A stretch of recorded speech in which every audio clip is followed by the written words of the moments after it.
Welcome to No Water River and the Spotlight on NCTE Poet series with Bennett Hopkins. Hi, Lee. Hi, Renee. Welcome back, and this is our 18th episode of the series talking about Marilyn Singer, who won the award in 2015. And also, this is our last in the series for now. Since the award is given every 2 years, the next winner won't be announced until 2017. So this brings us to the end of the first part of the series, let's say, and we'll start again in 2017. And just let me add, this has been a wonderful experience, Renee. I really feel we've preserved a good deal of history of poetry. Oh, me too. And I'm so happy that I don't even remember how we came up with this idea, but I'm so glad that we did and that you agreed to do it. And and that we've gotten so many done. It's wonderful. Yes. So, as I said, today we're speaking on Marilyn Singer, who has a long and illustrious career as a poet and writer. I think well over 100 books. So why don't you start us off with a little overview of her work and her life as a writer? Yes, when one thinks of Marilyn Singer, you think New York. Marilyn was born in New York, has lived there all of her life, and she's a woman who encompasses the city. She loves the city, she loves the restaurants, she loves the energy, she loves the theater. So when we talk almost forever about the virtues of New York City. Marilyn was born, as I said, in the city, in the Bronx, in 1948, and she credits her mother and her grandmother with giving her a lifelong love of reading and literature. She said this to me: "I developed an appreciation of books and language very early in life. My mother constantly read to me, and my grandmother, whom I shared a room with until I was 12 years old," which I think is incredible, would read to me stories, filling them with such detail that I felt I could see and smell every aspect of story. Unquote. After growing up and teaching high school for several years, she started her career in 1976 with the publication of a picture book, The Dog Who Insisted He Wasn't. Then her career began to take off, as you said. She's done over 100 books. She's done picture books, young adult novels, nonfiction work, etc. But of course, we're going to concentrate today on her poetry.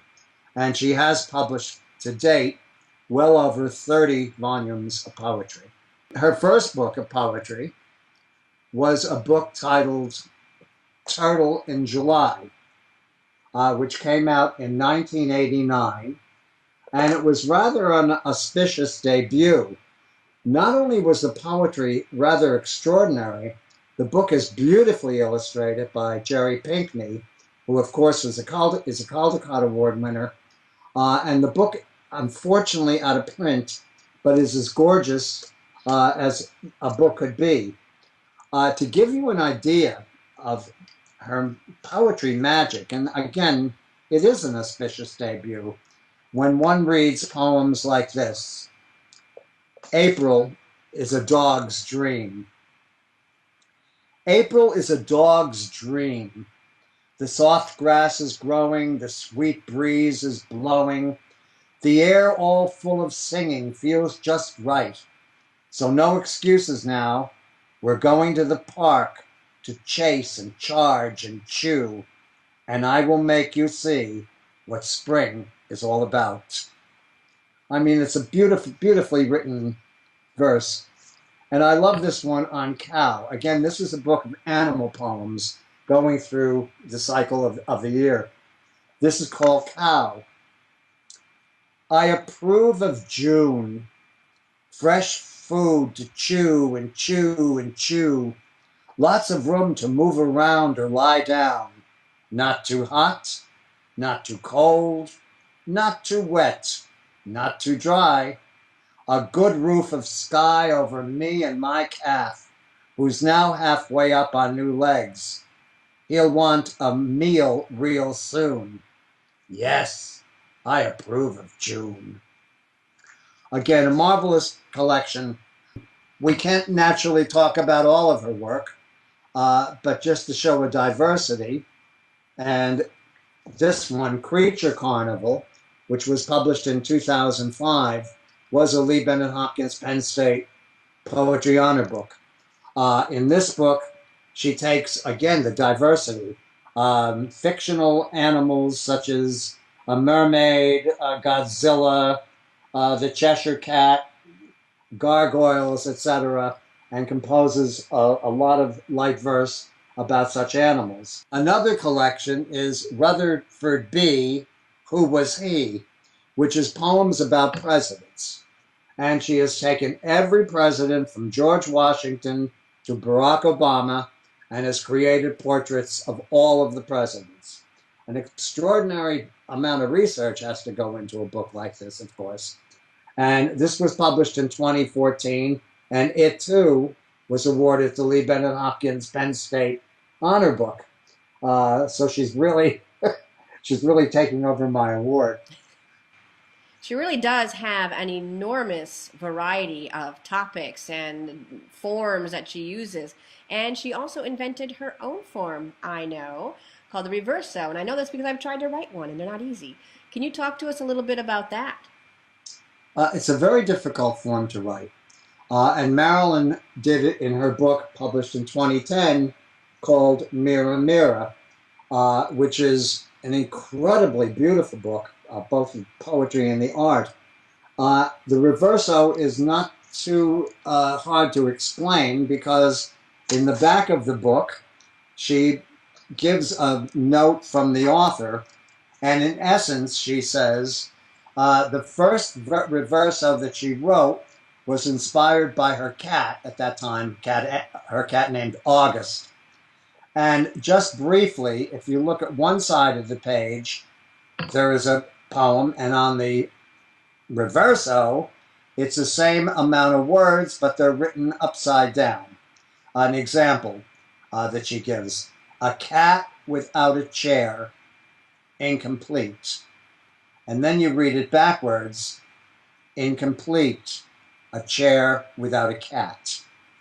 Now she's done this book with all these marvelous poems about fairy tales, Jack and the Beanstalk, Rapunzel, Sleeping Beauty, Beauty and the Beast, and the book has won an enormous amount of awards.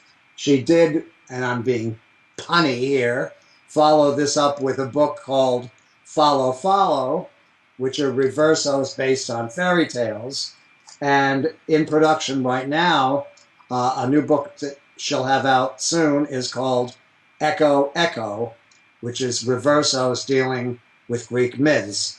So, it takes her a great deal of time and patience to write these. And as you said, they're very difficult to write. I'll share one other from the book. Share it with me. Okay, hold on a second. Let me get my prop.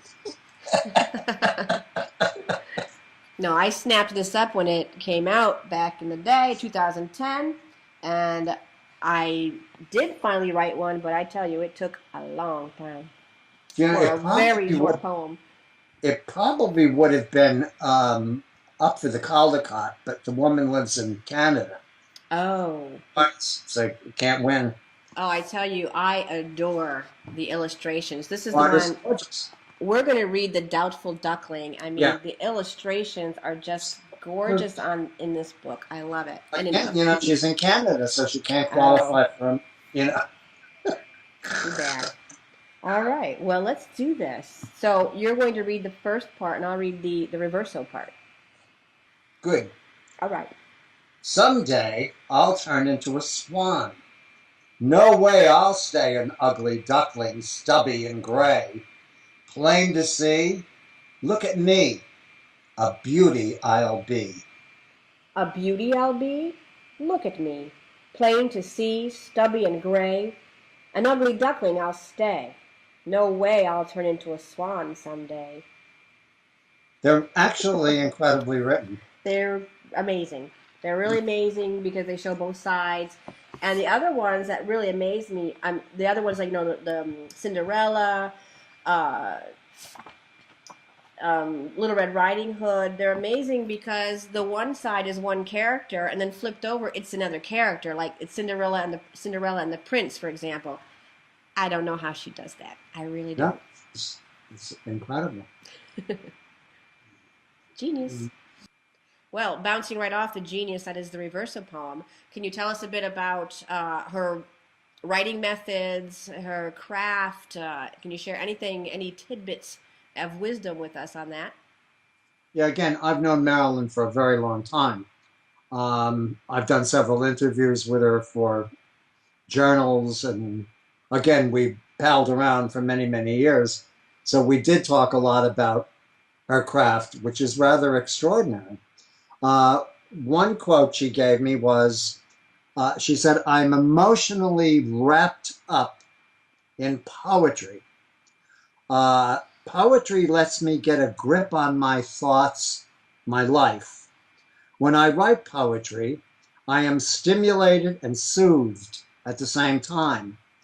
Poems to me become echoes that perpetuate echoes. A good poem will continue to haunt you for months, for years, forever. In creating poetry, one must use words wonderfully to capture specific moments in fresh ways, to make the reader exclaim with delight, 'Yes, that's it. That's right.'" When Marilyn writes, she studies things. Again, whether it's the fairy tales or whether it's poems about nature, animals, the seasons, she focuses in, and she truly tries to focus in carefully. She told me, "I look at the way one person or a frog or a foggy day, how that is unique, how it fits into a bigger picture. I try to see both the forest as well as individual trees. Some poems to me are like snapshots. I write exactly what I see or think I see at a particular moment."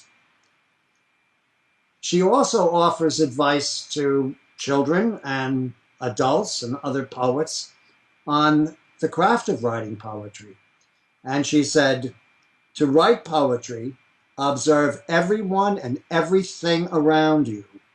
Know there is more than one way to see, hear, say, imagine anything. Find what is new in every person, animal, place, things, and especially in yourself." I guess, Renee, to wind up this series so far, we can say that all poets sing. All poets have music within their head and their heart. So does Marilyn Singer. You always have just the right words, Lee, a true poet yourself. Thank you, Renee. Thank you once again for sharing your insights and knowledge about this wonderful poet, and for sharing this very long 2-year experience with me getting through the NCTE Award winners.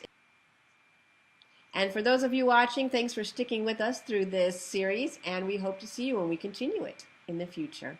Bye-bye. Bye, Lee. Bye, Renee.